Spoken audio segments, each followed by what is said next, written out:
Welcome to another video. +1 Political Science. Indian Constitution at Work.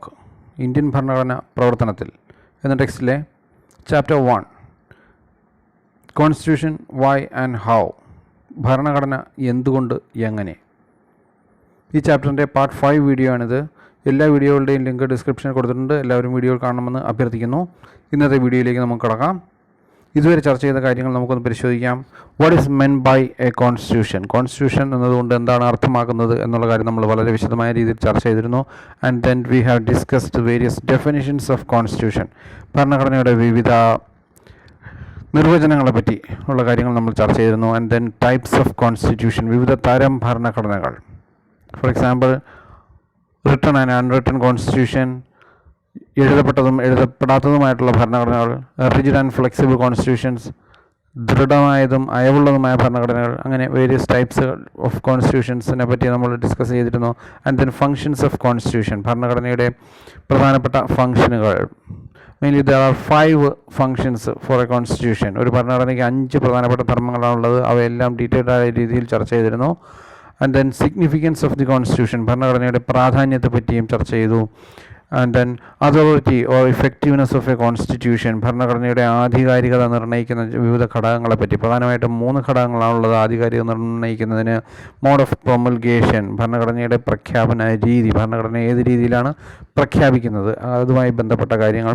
And then substantive provisions of the constitution, ഭരണഘടനയിലെ മുഖ്യ വ്യവസ്ഥകൾ.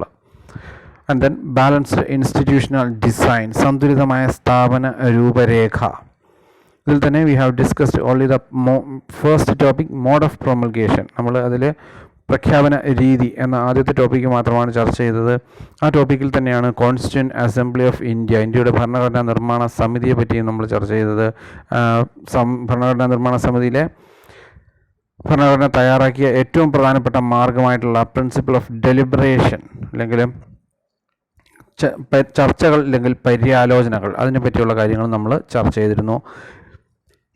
അപ്പോൾ ഇന്ന് നമ്മൾ ചർച്ച ചെയ്യാൻ പോകുന്നത് the authority or effectiveness of a കോൺസ്റ്റിറ്റ്യൂഷനിലെ മറ്റ് 2 ഘടകങ്ങളാണ്. അതായത് the substantive provisions of a constitution, ഭരണഘടനയുടെ മുഖ്യ വ്യവസ്ഥകളും, അതോടൊപ്പം തന്നെ ബാലൻസ്ഡ് ഇൻസ്റ്റിറ്റ്യൂഷണൽ ഡിസൈൻ, സന്തുലിതമായ സ്ഥാപന രൂപരേഖ എന്നുള്ള ആ ടോപ്പിക്കുകളാണ് നമ്മളിന്ന് ചർച്ച ചെയ്യാൻ പോകുന്നത്. We have already discussed mode of promulgation. ആ ഒന്നാമത്തെ ടോപ്പിക്കായിട്ടുള്ള മോഡ് ഓഫ് പ്രൊമൾഗേഷൻ അല്ലെങ്കിൽ പ്രഖ്യാപന രീതി നമ്മൾ ഓൾറെഡി ചർച്ച ചെയ്തതാണ്.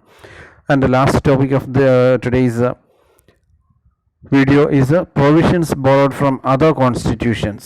Indian constitution has borrowed many provisions from the world constitutions or the constitutions of other countries.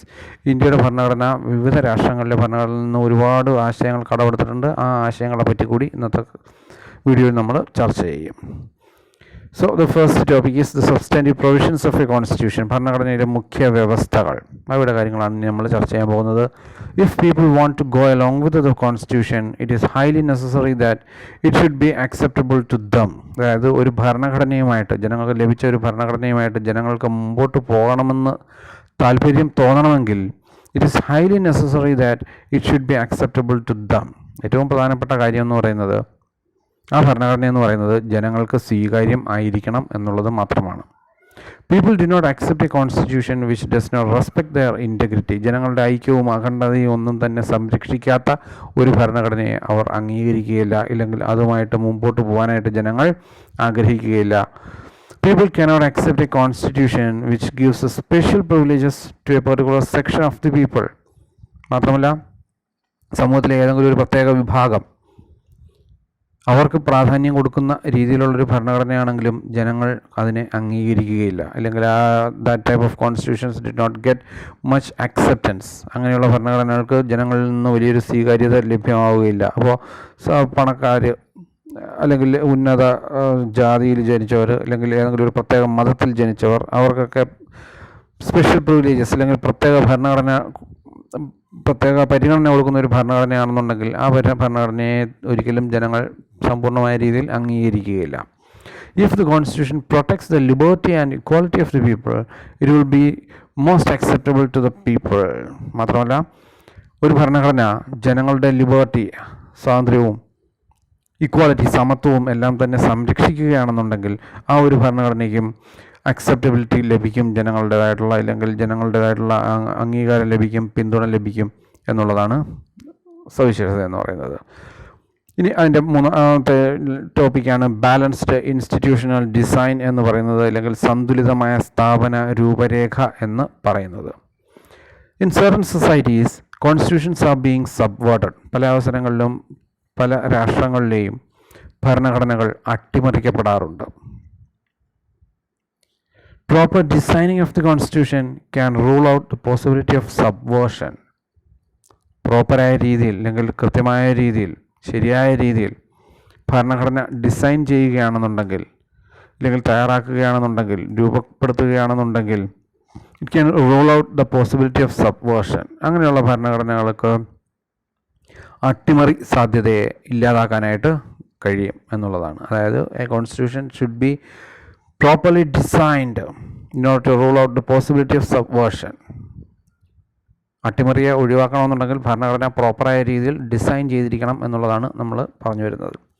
അപ്പോൾ ഇങ്ങനെ ഡിസൈൻ ചെയ്യുന്നതിനായിട്ട്, അല്ലെങ്കിൽ ഇങ്ങനെ അട്ടിമറിയൊക്കെ ഒഴിവാക്കുന്നതിനായിട്ട്, for this purpose it is necessary that authority should not be concentrated at a single centre. അതിന് ഏറ്റവും പ്രധാനപ്പെട്ട കാര്യം എന്ന് പറയുന്നത്, അല്ലെങ്കിൽ ഏറ്റവും പ്രധാനമായിട്ട് വേണ്ടുന്ന കാര്യം എന്ന് പറയുന്നത്, authority should not be concentrated at a single centre. രാഷ്ട്രത്തിൻ്റെ അധികാരം എന്ന് പറയുന്നത് ഒരിക്കലും ഒരു വ്യക്തിയിലോ ഇല്ലെങ്കിൽ ഒരു ഏജൻസിയിലോ മാത്രമായിട്ട് കേന്ദ്രീകരിക്കപ്പെടരുത്.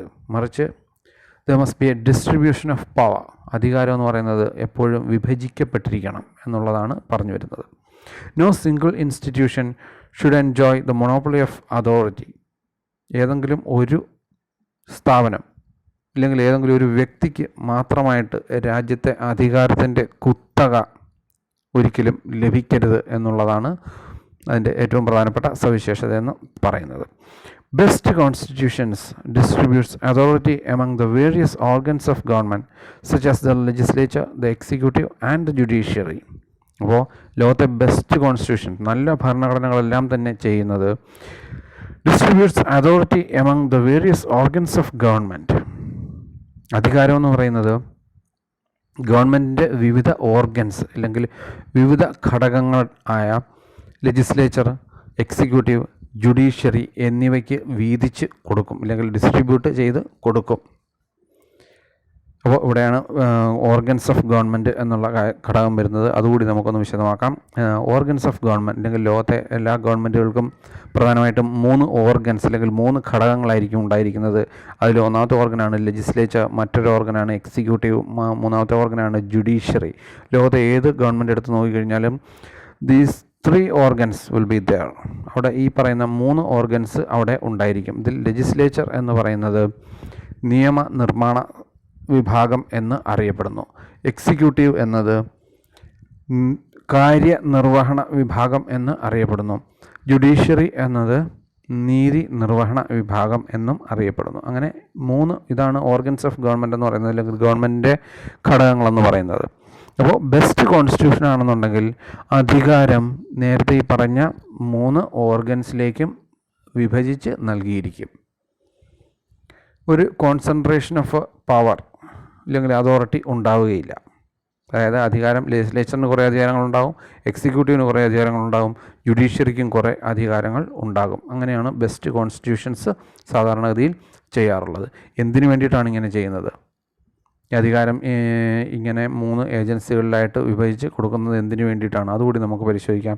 It is ensured that if an agency misuses its powers other agencies can very well prevent it.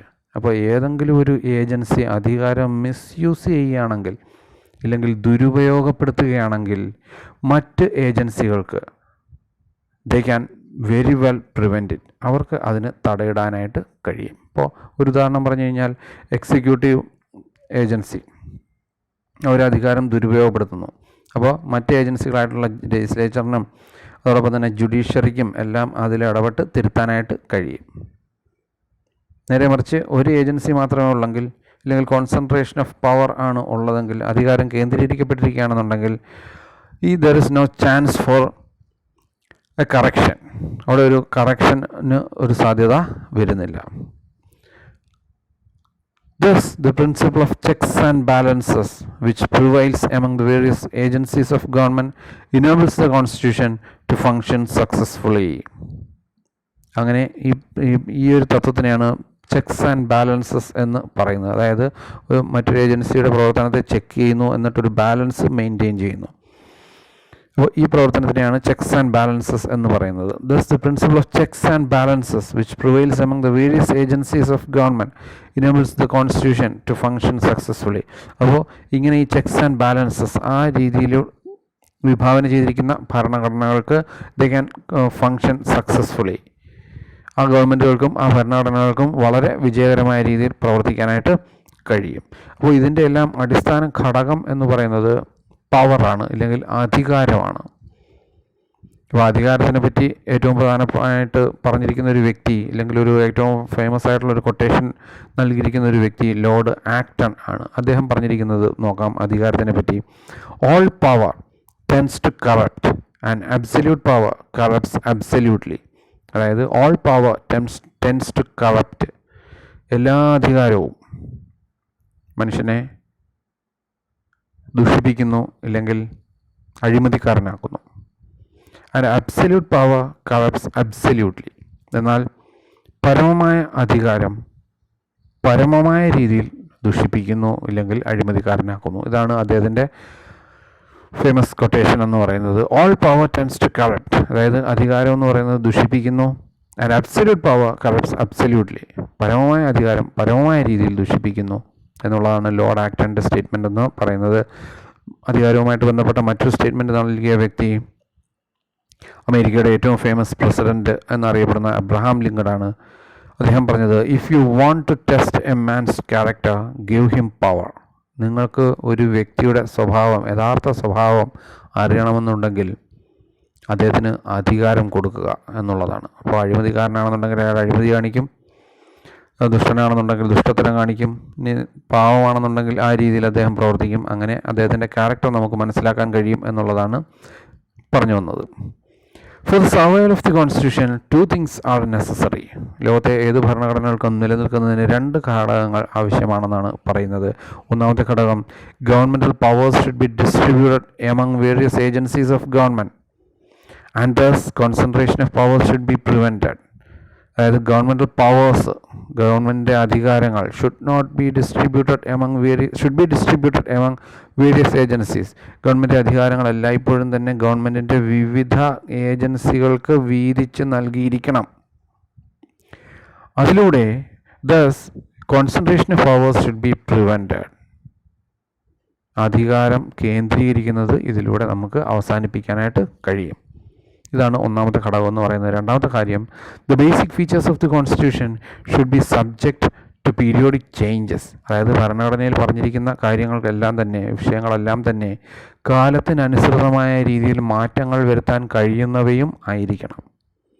ചുരുക്കി പറഞ്ഞാൽ ഭരണഘടനയ്ക്ക് കാലത്തിനനുസരിച്ച് മാറ്റങ്ങൾ വരുത്താനായിട്ട് കഴിയണം. ഇങ്ങനെ 2 ഘടകങ്ങളുള്ള കോൺസ്റ്റിറ്റ്യൂഷനുകളാണ് ഏറ്റവും കൂടുതൽ സർവൈവ് ചെയ്യാൻ, അല്ലെങ്കിൽ നിലനിൽക്കാൻ സാധ്യതയുള്ളത് എന്നാണ് പറയപ്പെടുന്നത്. This type of constitutions can counter dictatorial tendencies and military rule.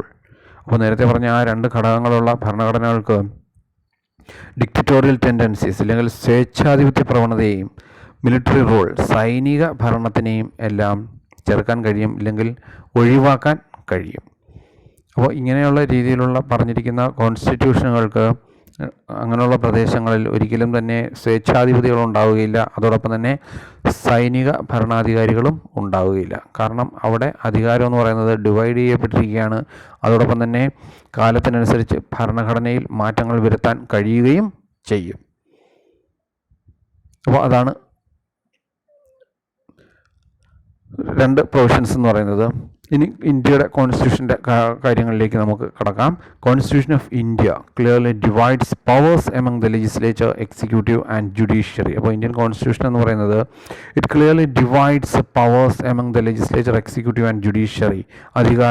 India ഭരണഘടന അധികാരം കൃത്യമായ രീതിയിൽ ലെജിസ്ലേച്ചറിനും എക്സിക്യൂട്ടീവിനും ജുഡീഷ്യറിക്കുമായി വിഭജിച്ച് നൽകിയിട്ടുണ്ട്.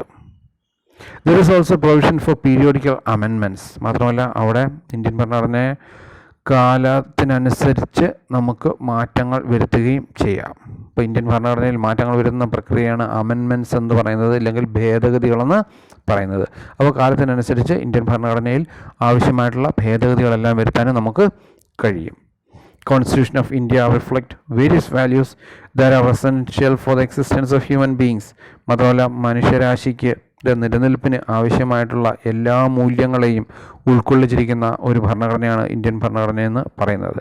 അതുകൊണ്ട് the constitution of India can be considered as one of the best constitutions in the world. ലോകത്തിലെ ഏറ്റവും ബെസ്റ്റായിട്ടുള്ള കോൺസ്റ്റിറ്റ്യൂഷനുകളിലൊന്നാണ് ഇന്ത്യൻ ഭരണഘടന എന്ന് നമുക്ക് പറയാനായിട്ട് കഴിയും. ഇനിയാണ് നമ്മുടെ ലാസ്റ്റ് ടോപ്പിക്കിലേക്ക് വരുന്നത്, provisions borrowed from other constitutions. വിവിധ രാഷ്ട്രങ്ങളിലെ ഭരണഘടനകളിൽ നിന്നും ഇന്ത്യൻ ഭരണഘടന കടമെടുത്ത ആശയങ്ങൾ. First of all let us discuss the constitution of UK. ബ്രിട്ടനിലെ അല്ലെങ്കിൽ ഇംഗ്ലണ്ടിലെ UK-യിലെ യുണൈറ്റഡ് കിങ്ഡം, അവിടുത്തെ കോൺസ്റ്റിറ്റ്യൂഷനിൽ നിന്ന് ഇന്ത്യ കടമെടുത്ത ആശയങ്ങളെ പറ്റിയാണ് ഇനി നമ്മൾ ചർച്ച ചെയ്യുന്നത്. Parliamentary form of government, parliamentary ഭരണ സമ്പ്രദായം. Concept of rule of law, നിയമവാഴ്ച ആശയം. The office and the role of speaker, speaker എന്ന് പറയുന്നത്, ലോക്സഭയിലൊക്കെ സ്പീക്കറുണ്ട്, അതോടൊപ്പം തന്നെ സംസ്ഥാന നിയമസഭകളിൽ സ്പീക്കർമാരുണ്ട്. അവരുടെ ആ ഒരു സ്ഥാനവും അവരുടെ ഒരു പ്രാധാന്യവും ആ ഒരു റോള് ഇതെല്ലാം തന്നെ കടമെടുത്തിരിക്കുന്നത് UK-യിൽ നിന്നാണ്. ആൻഡ് ദെൻ ലെജിസ്ലേറ്റീവ് പ്രൊസീജിയർ, നിയമനിർമ്മാണ പ്രക്രിയ ഇന്ത്യ ഫോളോ ചെയ്യുന്നതും ബ്രിട്ടൻ്റെ അതേ രീതിയിലാണ്. സിംഗിൾ സിറ്റിസൺഷിപ്പ്, ഏക പൗരത്വം. First past the post system, കേവല ഭൂരിപക്ഷ സമ്പ്രദായം. ഇത്രയും കാര്യങ്ങൾ നമ്മൾ കോൺസ്റ്റിറ്റ്യൂഷൻ ഓഫ് UK-യിൽ നിന്നാണ് കടമെടുത്തിരിക്കുന്നത്. ഇത്രയും കാര്യങ്ങൾ മാത്രമല്ല, ഒരുപാട് പ്രൊവിഷൻസ് UK-യിൽ നിന്നാണ് കടമെടുത്തിരിക്കുന്നത്. അതിൽ ഏറ്റവും പ്രധാനപ്പെട്ട കാര്യങ്ങളാണ് നമ്മൾ ഈ പറഞ്ഞിരിക്കുന്നത്. And then constitution of USA, അമേരിക്കയിൽ നിന്നും ഫണ്ടമെൻ്റൽ റൈറ്റ്സ്, മൗലിക അവകാശങ്ങൾ. പവർ ഓഫ് ജുഡീഷ്യൽ റിവ്യൂ, നീതിന്യായ പുനരവലോകനം അല്ലെങ്കിൽ നീതിന്യായ പുനഃപരിശോധന എന്നൊക്കെ പറയുന്നു. ആ പ്രൊവിഷൻസ് എടുത്തിരിക്കുന്നത് അമേരിക്കയിൽ നിന്നാണ്. ഇൻഡിപെൻഡൻസ് ഓഫ് ജുഡീഷ്യറി, ഇന്ത്യൻ ജുഡീഷ്യറിയുടെ സ്വാതന്ത്ര്യം, ഇന്ത്യൻ നീതിന്യായ സമ്പ്രദായത്തിൻ്റെ സ്വാതന്ത്ര്യം, അത് കടമെടുത്തിരിക്കുന്നത് അമേരിക്കയിൽ നിന്നാണ്.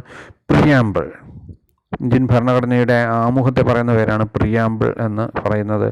ആമുഖം അല്ലെങ്കിൽ പീഠിക എന്നൊക്കെ പറയും, അതിനെയാണ് പ്രിയാമ്പിൾ എന്ന് പറയുന്നത്. അപ്പോൾ ആ ഒരു ആശയവും അമേരിക്കയിൽ നിന്നാണ് കടമെടുത്തത്. ഇക്വാലിറ്റി ബിഫോർ ലോ, നിയമത്തിന് മുന്നിലുള്ള സമത്വം. And then constitution of Canada, quasi federal structure with a strong central government, ഒരു ശക്തമായ കേന്ദ്ര ഗവൺമെൻറ്റോട് കൂടിയ ക്വാസി ഫെഡറൽ സമ്പ്രദായം അല്ലെങ്കിൽ അർദ്ധ ഫെഡറൽ സമ്പ്രദായം. Quasi federal structure with a strong central government, ശക്തമായ കേന്ദ്ര ഗവൺമെൻറ്റോട് കൂടിയ ഒരു അർദ്ധ ഫെഡറൽ സമ്പ്രദായം. And union list and state list, ഇന്ത്യയിലെ അധികാരം വിഭജിച്ച് നൽകുന്ന ഒരു 3 ലിസ്റ്റുകളുണ്ട്. അതിലൊരെണ്ണമാണ് യൂണിയൻ ലിസ്റ്റ്, മറ്റൊന്നാണ് സ്റ്റേറ്റ് ലിസ്റ്റ്, മറ്റൊന്ന് കൺകറൻറ്റ് ലിസ്റ്റ് എന്ന് പറയും. അപ്പോൾ അതിൽ യൂണിയൻ ലിസ്റ്റും സ്റ്റേറ്റ് ലിസ്റ്റും we have adopted from the constitution of Canada, കാനഡയിൽ നിന്നാണ് നമ്മൾ കടമെടുത്തിരിക്കുന്നത്. ആൻഡ് ദെൻ റെസിജ്വറി പവേഴ്സ്, അവശിഷ്ട അധികാരങ്ങൾ എന്ന് മറ്റ് അധികാരങ്ങൾ കൂടിയുണ്ട്, ആ ഒരു ലിസ്റ്റ് കൂടിയുണ്ട്, അതും കാനഡയിൽ നിന്നാണ്. And then advisory jurisdiction of Supreme Court, Supreme കോടതിയുടെ ഉപദേശ അധികാരം. സുപ്രീം കോടതിക്ക് Indian Supreme Court can advise the president of India, ഇന്ത്യയുടെ പ്രസിഡന്റിനെ പോലും ഉപദേശിക്കാനായിട്ടുള്ള അധികാരം കനേഡിയൻ സുപ്രീം കോടതിക്കുണ്ട്. ഈ അധികാരങ്ങളെല്ലാം തന്നെ കടമെടുത്തിരിക്കുന്നത് കോൺസ്റ്റിറ്റ്യൂഷൻ ഓഫ് കാനഡയിൽ നിന്നാണ്. Constitution of Ireland, directive principles of state policy, നിർദ്ദേശക തത്വങ്ങൾ, അത് കടമെടുത്തിരിക്കുന്നത് അയർലൻഡിൽ നിന്നാണ്. നോമിനേഷൻ ഓഫ് മെമ്പേഴ്സ് ടു രാജ്യസഭയിലേക്ക് അംഗങ്ങളെ നാമനിർദ്ദേശം ചെയ്യുന്ന പ്രക്രിയ അയർലൻഡിൽ നിന്നാണ് കടമെടുത്തിരിക്കുന്നത്. കോൺസ്റ്റിറ്റ്യൂഷൻ ഓഫ് ഫ്രാൻസ്, അപ്പോൾ ഫ്രാൻസിനെ പറ്റി പറയുമ്പോൾ നമുക്ക് എല്ലാവർക്കും ഓർമ്മ വരുന്നത് ഫ്രഞ്ച് റവല്യൂഷനെ പറ്റിയാണ്. ഫ്രഞ്ച് റവല്യൂഷൻ്റെ ഏറ്റവും പ്രധാനപ്പെട്ട മുദ്രാവാക്യമായിട്ടുള്ള ലിബർട്ടി, ഇക്വാലിറ്റി ആൻഡ് ഫ്രട്ടേണിറ്റി, സ്വാതന്ത്ര്യം, സമത്വം, സാഹോദര്യം എന്ന ആശയങ്ങൾ ഇന്ത്യ കടമെടുത്തിരിക്കുന്നു, അത് ഫ്രാൻസിൽ നിന്നാണ്. ആൻഡ് ദെൻ റിപ്പബ്ലിക് എന്ന ആശയം കടമെടുത്തിരിക്കുന്നതും ഫ്രാൻസിൽ നിന്നാണ്. കോൺസ്റ്റിറ്റ്യൂഷൻ ഓഫ് ഓസ്ട്രേലിയ, നേരത്തെ union list, state list, concurrent ലിസ്റ്റിൻ്റെ കാര്യം നമ്മൾ പറഞ്ഞിരുന്നു. Union list and state list are copied from Canada. Constitution of ഓസ്ട്രേലിയയിൽ നിന്നാണ് കൺകറൻറ്റ് ലിസ്റ്റ്, മൂന്നാമത്തെ ലിസ്റ്റ് ഓഫ് പവറാണ് കൺകറൻറ്റ് ലിസ്റ്റ് എന്ന് പറയുന്നത്, അത് കടമെടുത്തിരിക്കുന്നത് ഓസ്ട്രേലിയയിൽ നിന്നാണ്. And then joint sitting of പാർലമെൻറ്റിലെ ഇരു സഭകളുടെയും കൂട്ടായ സമ്മേളനം. As we know that there are 2 houses in Indian Parliament. Normally they met in 2 different houses. അപ്പോൾ ഇന്ത്യയുടെ പാർലമെൻറ്റിന് 2 സഭകളാണുള്ളത്, ലോക്സഭയും രാജ്യസഭയും. സാധാരണഗതിയിൽ അവ രണ്ടും 2 സഭകളായിട്ടാണ് സമ്മേളിക്കുന്നത്, അല്ലെങ്കിൽ 2 ഹാളുകളിലാണ് സമ്മേളിക്കുന്നത്. പക്ഷേ there is provision for joint sitting. എന്നാൽ ചില അവസരങ്ങളിൽ അവയുടെ ജോയിൻറ്റ് സിറ്റിംഗ് ഇല്ലെങ്കിൽ കൂട്ടായ സമ്മേളനം വിളിച്ചു ചേർക്കാനായിട്ട് അധികാരമുണ്ട്. ഈ ജോയിൻറ്റ് സിറ്റിംഗ് എന്ന് പറയുന്ന ആശയം കടമെടുത്തിരിക്കുന്നത് ഓസ്ട്രേലിയയിൽ നിന്നാണ്. മറ്റൊന്ന് കോൺസ്റ്റിറ്റ്യൂഷൻ ഓഫ് USSR. USSRൽ നിന്ന് കടമെടുത്തിട്ടുണ്ട് ഫണ്ടമെൻ്റൽ ഡ്യൂട്ടീസ്, മൗലിക കർത്തവ്യങ്ങൾ. മൗലിക അവകാശങ്ങളല്ല, മൗലിക കർത്തവ്യങ്ങൾ. അത് കടമെടുത്തിരിക്കുന്നത് USSRൽ നിന്നാണ്. Constitution of south Africa. Procedure for amendment of the constitution, Indian ഭരണഘടനയിൽ ഭേദഗതി വരുത്തുന്ന രീതി, അത് കടമെടുത്തിരിക്കുന്നത് കോൺസ്റ്റിറ്റ്യൂഷൻ ഓഫ് സൗത്ത് ആഫ്രിക്കയിൽ നിന്നാണ്. Constitution of Germany, Weimer republic of Germany എന്ന് പറയും. അതായത് 1918 മുതൽ 1933 വരെയുള്ള ഏതാണ്ട് ആ ഒരു കാലഘട്ടത്തിനെയാണ് വീമർ റിപ്പബ്ലിക് എന്ന് പറയുന്നത്. അന്നത്തെ ആ ഒരു ഭരണകാലഘട്ടത്തിനെയാണ് വീമർ റിപ്പബ്ലിക്. ആ ഒരു ഭരണകാലഘട്ടത്തിൽ ഒരു കോൺസ്റ്റിറ്റ്യൂഷനൊക്കെ ഉണ്ടാക്കിയിരുന്നു. ആ ഒരു കാലഘട്ടമാണ് വീമർ റിപ്പബ്ലിക് കാലഘട്ടം. ആ ഒരു കോൺസ്റ്റിറ്റ്യൂഷനിൽ നിന്നാണ് suspension of fundamental rights during emergency, അതായത് അടിയന്തരാവസ്ഥ പ്രഖ്യാപിക്കുമ്പോൾ മൗലിക അവകാശങ്ങൾ സസ്പെൻഡ് ചെയ്യാനുള്ള അധികാരം കടമെടുത്തിരിക്കുന്നത്. ഇനി അടുത്തത് ഡോക്ടർ BR അംബേദ്കറിനെ പറ്റിയുള്ള കാര്യങ്ങളാണ്. ഡോക്ടർ BR അംബേദ്കറിനെ പറ്റി നമ്മൾ ഓൾറെഡി ചർച്ച ചെയ്തിട്ടുള്ളതാണ്.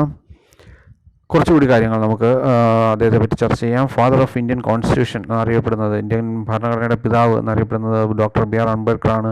He is also known as the architect of Indian constitution. Indian ഭരണഘടനയുടെ ശില്പി എന്നറിയപ്പെടുന്നത് BR അംബേദ്കറാണ്. First union law minister of India, ഇന്ത്യയുടെ ആദ്യത്തെ കേന്ദ്ര നിയമ വകുപ്പ് മന്ത്രിയാണ് doctor BR Ambedkar. He was a chairman of drafting committee, Indian ഭരണഘടനാ നിർമ്മാണ സമിതിയുടെ ഡ്രാഫ്റ്റിംഗ് കമ്മിറ്റിയുടെ ചെയർമാനായിരുന്നു അദ്ദേഹം.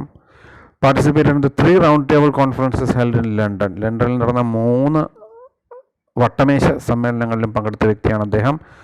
He is known as modern Manu, ആധുനിക മനു എന്നറിയപ്പെടുന്ന വ്യക്തിയാണ്.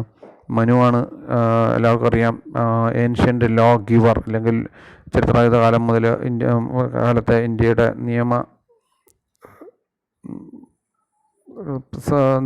തയ്യാറാക്കിയ വ്യക്തിയാണ്, അല്ലെങ്കിൽ നിയമജ്ഞനായിരുന്നു മനു എന്ന് പറയുന്നത്. മനുസ്മൃതി ആ ഒരു പുസ്തകത്തിനെ പറ്റിയൊക്കെ ഓർക്കുക. അപ്പോൾ മനുസ്മൃതി അല്ലെങ്കിൽ മനുവും ഇന്ത്യക്ക് നിയമങ്ങൾ നൽകി. അതോടൊപ്പം തന്നെ ഡോക്ടർ അംബേദ്കർ ഇന്ത്യക്ക് കോൺസ്റ്റിറ്റ്യൂഷൻ നൽകി, അല്ലെങ്കിൽ ഇന്ത്യക്ക് ഒരുപാട് നിയമങ്ങൾ നൽകി. അതുകൊണ്ട് തന്നെ he is known as a modern Manu, ആധുനിക മനു എന്നറിയപ്പെടുന്നു. He is also known as modern Buddha, ആധുനിക ബുദ്ധൻ എന്നറിയപ്പെടുന്ന വ്യക്തി കൂടിയാണ് ഡോക്ടർ BR അംബേദ്കർ. കാരണം അദ്ദേഹം പിന്നീട് അദ്ദേഹത്തിൻ്റെ ലൈഫിൽ അദ്ദേഹം ബുദ്ധമതം സ്വീകരിച്ചു. അതുകൊണ്ട് അദ്ദേഹത്തിൻ്റെ ഫോളോവേഴ്സും ബുദ്ധമതം സ്വീകരിച്ചു. അതുകൊണ്ട് തന്നെ അദ്ദേഹത്തിനെ മോഡേൺ ബുദ്ധൻ എന്ന് അറിയപ്പെടുന്നുണ്ട്. ഇന്ത്യ കണ്ട ഏറ്റവും വലിയൊരു നിയമ പണ്ഡിതനാണ് ഡോക്ടർ BR അംബേദ്കർ എന്ന വ്യക്തി. So that's the end of the chapter. Video ഇഷ്ടപ്പെട്ടുവെങ്കിൽ നിങ്ങളിത് ലൈക്ക് ചെയ്യുക, ഷെയർ ചെയ്യുക, ഇതൊന്ന് സബ്സ്ക്രൈബ് ചെയ്യുക ഈ ചാനൽ. മാത്രമല്ല നിങ്ങളുടെ അഭിപ്രായങ്ങളും നിർദ്ദേശങ്ങളും എല്ലാം കോമൻറ്റ് ബോക്സിൽ രേഖപ്പെടുത്തുക. മറ്റൊരു വീഡിയോയുമായിട്ട് നമുക്ക് ഉടനെ തന്നെ കാണാം. എല്ലാവർക്കും നന്ദി.